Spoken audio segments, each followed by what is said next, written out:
There was a time na nagtuturo ako sa UP, tapos nilalakad ko yung stretch nung Palma Hall, yung corridors, na parang naghahanap ako ng pagmamahal. May times na kapag wala kang karelasyon, or kung ang relationship ay difficult, parang you're begging for love. Looking back at it now, parang napakasakit nun. Pwede umiyak? Hindi ako iyak.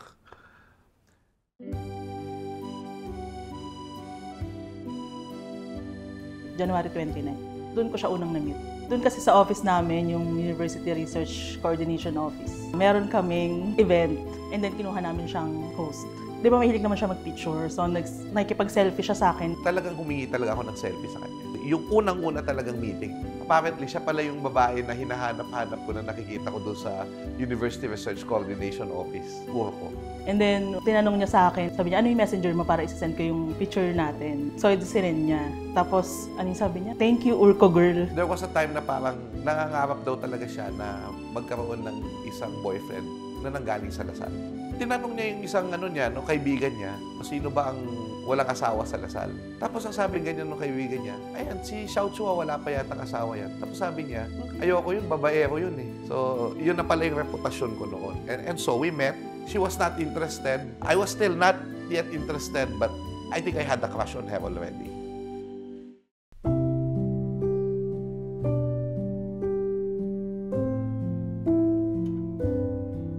August, pandemic, nasa Tarlac siya, tapos ako nasa Manila ako. Bigla na lang kami nagkausap ng parang malalim na usapan sa Messenger. Nung gabing yun, isa siya sa mga minessage ko. She gave me very beautiful words that comforted my heart at that very difficult time in my life. Pag nag-uusap kami, parang same wavelength, yung hindi natatapos yung conversation. Parang sobrang magkasundo talaga kami. Basta, sarap niya kausap, ganun. Pagkausap ko siya, walang dull moment. It's one topic to the next, to the next, to the next, na parang seamless. Parang, I can talk to this woman for the rest of my life. Mula noon, everyday na kami nag-uusap hanggang ngayon. September yun. September pala. September 5 in particular. Ikaw sa interview, nakakaloka ka. Sumasagot. And then, nung March, hindi pa kami nun pero sabi ko sa kanya, gusto ko itang ipakilala sa mama ko. Para kasing, nagiging serious na. Nagiging serious na yung relationship na dati, hindi naman masyadong serious. Ang tagal-tagal na panahon na hindi ako tanggap ng mga magulang na nakatago yung mga relasyon. And then here she is, hindi naman kami, tapos pinapakilala niya ako sa magulang niya. I just felt na I have to honor that. And so I told her, okay lang ba sa'yo, tayo na, bago tayo humarap sa nanay mo? Nung nagsabi siya ng oo, doon ko sinulat yung we said yes, tapos pinirmahan namin doon sa placemat nung Restaurante de la Mitre sa Intramuros. Tapos parang sabi niya, gawin na nating official to. Ayun. Umiyak ako. Yun, naiyak ako. I intend to marry you. Laki naman. Ay, ito pala.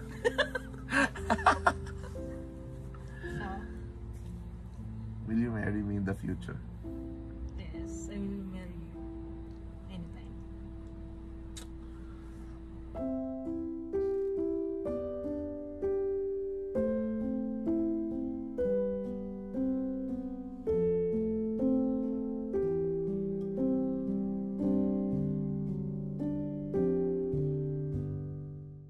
Hindi ko alam kung bakit ito yung naisip ko, pero nagkaroon ako ng 10 relasyon bago si Mai. 7-year relationships na natapos on the 7th year. So, nangyari sa akin yun 2 beses. That's almost a quarter of my life. Wala namang sayang sa pag-ibig Lahat ng mga memories na yun, lahat ng mga pagkakamali, lahat ng mga experiences, parang kasaysayan yan Kailangan siyang gamitin para magkaroon ka ng mga mas magandang decisions at ma-improve mo yung mga relationships mo. Yung buhay ko noon ay paghahanda dun sa magiging relasyon ko ngayon. Hindi na katulad ng dati na parang palagi kang naghahanap. Kasi parang nandyan na siya. Parang I feel secure every day na finally meron akong someone na laging nandyan para sa akin. My condition to marriage is I should have finished my PhD. And by December of 2023, Na-defend ko na sa aking panel yung aking PhD dissertation. That is when I opened up during that Christmas party nga sa condo na it's time to be married. So, inischedule namin yung pamamanhikan ng January 2024. Inorganize namin yung pamamanhikan, andun yung lahat ng immediate family namin. So yun, ang saya kasi nakita yung dalawang pamilya. Si Mai, pinag-usapan namin yun kahit wala nang singsing. Ang corny-corny ng mga wedding proposal, parang ganun yung usapan namin So parang, wag na lang. Mag-ano na lang, mamanhikan na agad, kakain na yung pamilya. Kasi di ba ang corny naman talaga Corny naman talaga yung yung pag-wedding proposal Na surprise, ganun, corny.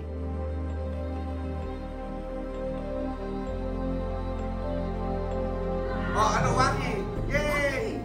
Sinabihan ko yung kapatid ko, ganito ha, wait for my cue, sabi ko. Gagawa tayo ng situation na nandun lahat. So naisip ko yung dapat family photo. So doon ko na naisip yung yung gagawa ko na eksena na kunwari. Amay!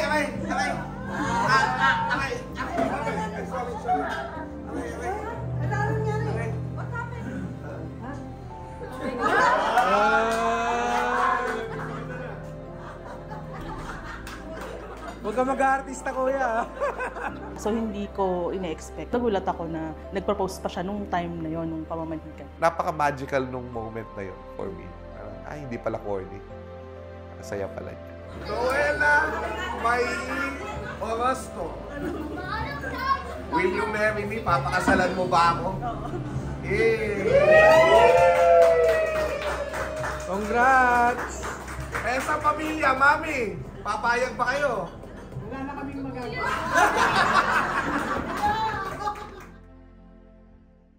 Ikaw at ako pinagtagpo, nag-usap ang ating puso, nagkasundong magsama habang buhay.